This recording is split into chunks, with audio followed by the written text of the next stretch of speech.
and welcome for joining me as I am excited about the story that I'll be reading, which is a whatchamacallit, popular commercial book and an indie book. I do have a bonus read. I am not excited about being up this morning. I did not sleep too well. Raise your hand if you're having that same issue. You didn't sleep too well. My girlfriend's son, she dreamt about strangling him. I'm not going to say I'm going to strangle him because I don't want too many witnesses, accomplices, all that good stuff. So, anywho, let's get to it. Freda McFadden has published about 1.5 billion books, and I am reading from The Divorce.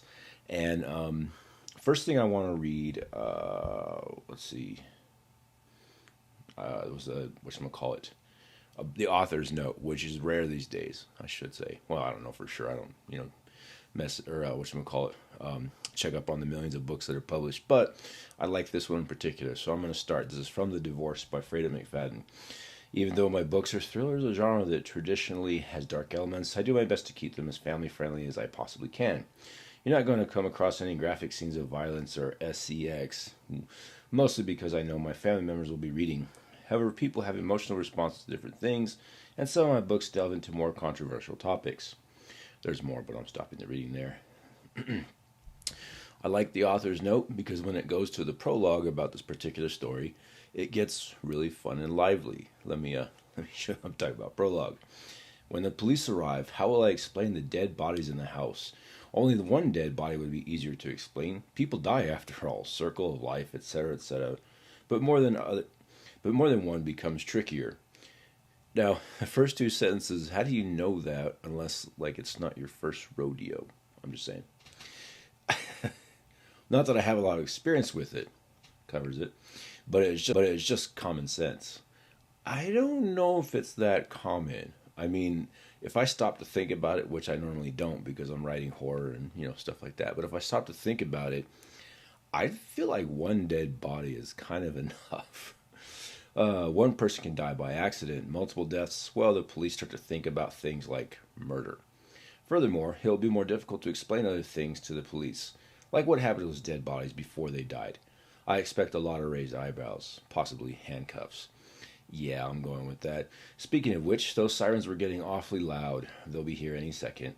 A gust of wind blows the stench of scorched flesh into my nostrils. I like how she gave us the little author's note that she wasn't going to go dark, but I feel like this is going dark quickly. Every molecule in my body is screaming at me to make a run for it. Well, I still can. I've got a tiny window of time before the police arrive. I could hop in my car and take off. The nosy neighbor who called 911 in the first place might be able to point them in the right general direction, but nothing more. They'll get you. Yeah, they'll find you. So, my life is about to change forever. No shit. All right, so the first part talks about the main character, Naomi, and what she goes through, what's happening, a little bit of how she got to where she would end up, if that makes any sense. 1. Naomi. My first clue that something is wrong is My first clue that something is wrong is that my garage door won't open. We have one of those intelligent garage doors that senses my Lexus when I pull into the driveway, rolling up the door at least the exact moment to prevent the collision with my front fender. The garage door is a feature my husband proudly showed me when we moved into the house, joking that it was smarter than I am. In all the years I've lived there, it's never proven him wrong until today. Here's what's funny about that. I didn't notice it till now, which is like the second time I read this, but how is she pulling into her driveway if it's going to hit her fender? I mean, shouldn't it hit her hood, her bumper? That just dawned on me. And I guess that's kind of a stupid thing to be thinking about, but oh well. I throw my Lexus in the park and stare at the garage door as if it's a puzzle I have to solve. There's a way to open it manually, I'm sure of it. I have a distinct memory of Jeremy telling me that if I didn't open automatically, all I have to do is, Mommy? Teddy's boyish voice pipes up from the back seat. Is the door broken? The kid figured it out. It's broken. I turn to look at my son, still wearing his white uniform from the karate class I just picked him up from. He is strapped into a car in the car seat in the back. Even though at 5 years old, he's getting a little big for it. He looks almost comically big for it, but I read that in case of the rollover accident, there is nothing safer. And our pediatrician recommended the car seat until age 6, so I ignore the eye rolls from some of the other women at kindergarten pickup. I don't think so, I say. Then why won't it open? Excellent question. I glance over at the house where the lights are on inside, signaling that Jeremy is home from work. That's almost as surprising as the garage door not opening, since he rarely makes it home before the very moment we're sitting down to dinner and often much later. He's at least an hour early tonight. My husband manages a hedge fund in the city, and he works harder than anyone I know, but I respect the fact that even he has to sometimes miss our family dinner. He is home every single night to put Teddy to bed, aside from the occasional business trip, of course. Daddy will help us figure it out, I tell Teddy. Teddy nods in agreement. As far as he's concerned, there is nothing his father can't do. If someone needed to fly around the earth backward to turn back time, Teddy would volunteer Jeremy for the task. I'm going to go ahead and stop right there because this story kind of continues with that same sort of theme initially where Naomi's life events are sort of hard to imagine. She can't figure out what's going on, so on and so forth. I just realized my lighting is bad getting into it. Let's see if I can fix this real quick. I just might not be that photogenic, but I think I can fix it. I think. Ooh, and there is light. That might be too much light. Jeez, I did in the beginning of the video. I just had that caveat that I was tired. So if y'all are mad at me, it's still my fault. But so Naomi, her life is going tipsy turvy, all the different directions. Not really getting all that good. She can't figure out her husband Jeremy if he's really divorcing her, is he not divorcing her, and then it really starts to get intense. So I'm giving it 4 stars. Not for any reason. It was written well, good story, plot, characterization, all that good stuff. But the first person, I climb out of the car, tugging at the yoga pants. I have a hard time with I climb versus I climbed out of the car. A little bit of past tense because she's trying to take us on the story as it happens, and I get that. But for me, I just have a hard time with that. And that's probably because I'm a writer. It's a personal preference. Has nothing to do with the work itself. Do I get to be critical of Freida McFadden's works? Yeah, she does way better than me, so I get to be as critical as I want. Now, the bonus read for the day. Indie book, stumbled across it. Written in the same first person kind of a tone. So I read that and I was like, my least favorite. But a good book. I did like it. This one I am giving 5 stars because the author was courageous. The book is called Wonder of Light. It's the first book in a series by Jessica. Hopefully I don't get this name terribly wrong. Scaschetti. I messed that up. I know I did. I apologize for that. I am sorry. Wonder of Light. And this book does come with a note to the reader. Let's see. Let me find it here. Table of contents. Yes, forward. Wonder of Light is a contemporary inspirational romance with Christian elements. This book is part 1 of my interconnected standalone romance trilogy. There are depictions of violence and scenes that may be triggering for some readers.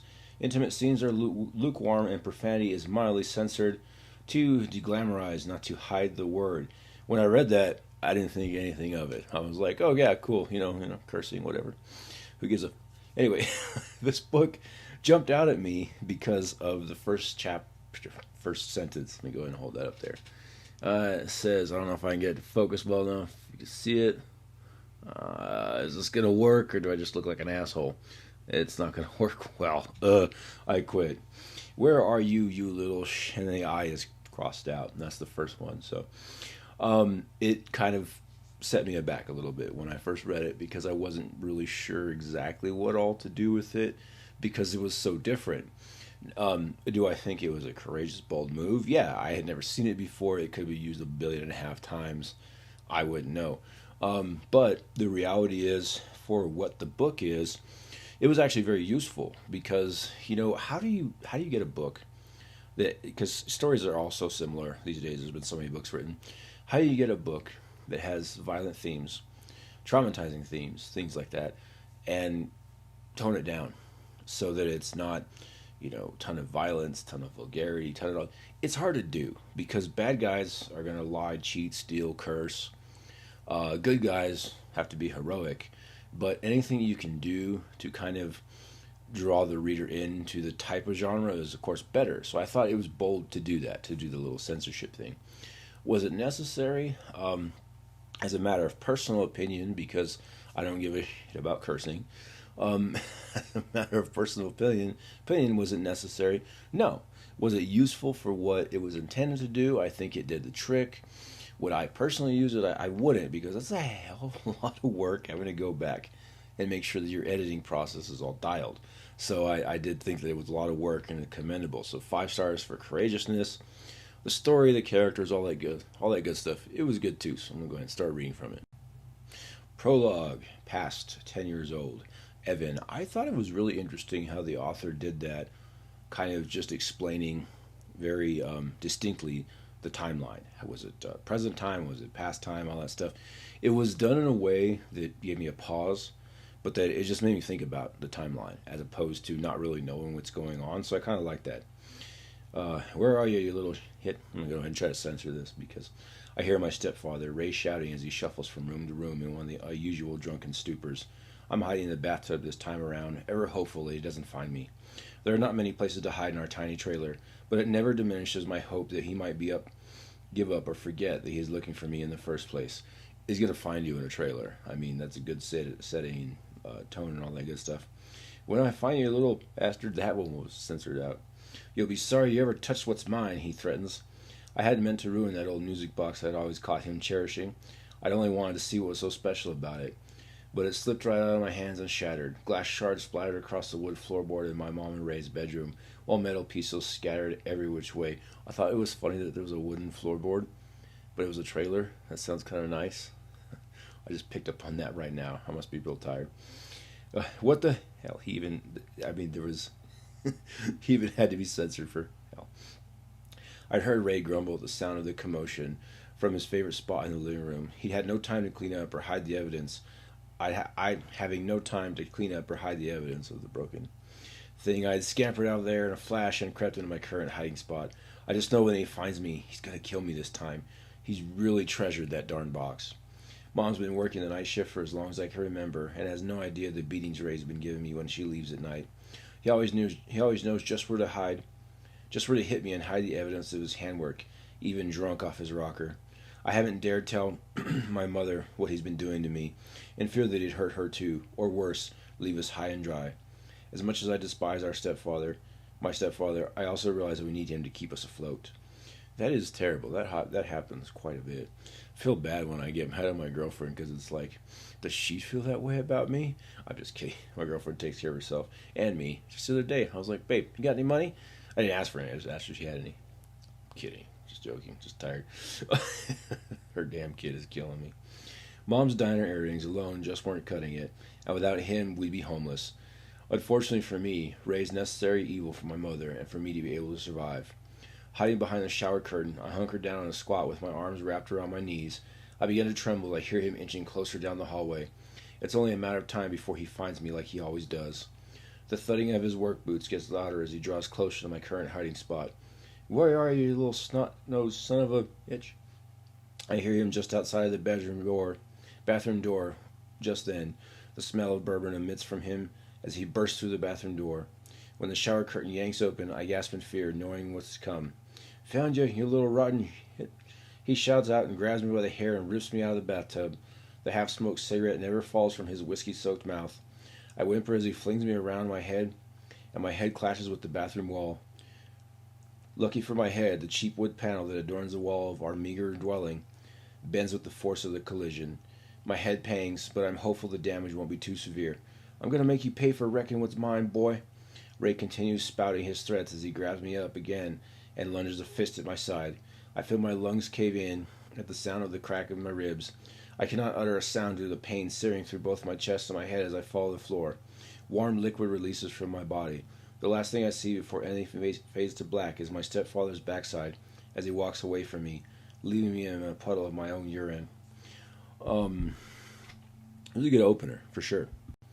One thing I really liked about the story is that it saves a lot of action, a lot of intensity, and it kind of spreads it out a little bit, which is definitely a good thing.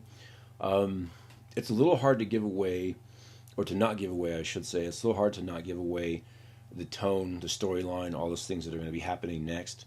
So I won't be reading a whole lot. I was a fan of the fact that it had a milder model to it, but it still had a lot of triggering stuff, which makes it intense, and you can tell that from the opener. So I thought that was really good, very strong with the story. I have not finished it, the book. I'm only about 50 pages into it.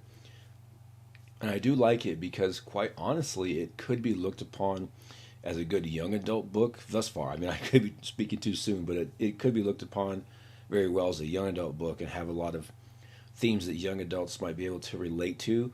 Maybe not so much in intensity, but overall just in the way the story plays out. So I think that was definitely a plus, definitely a bonus. So with that, back to me and my own self promotion, right? So two really good books, A Divorce and Jesus, I forgot the title of this one. I'm sorry. I'm just tired. I didn't sleep too well. So Wonder of Light. I think that's going to be a good series. I like how it's playing out. So definitely a thumbs up. Dive right in with those particular reads.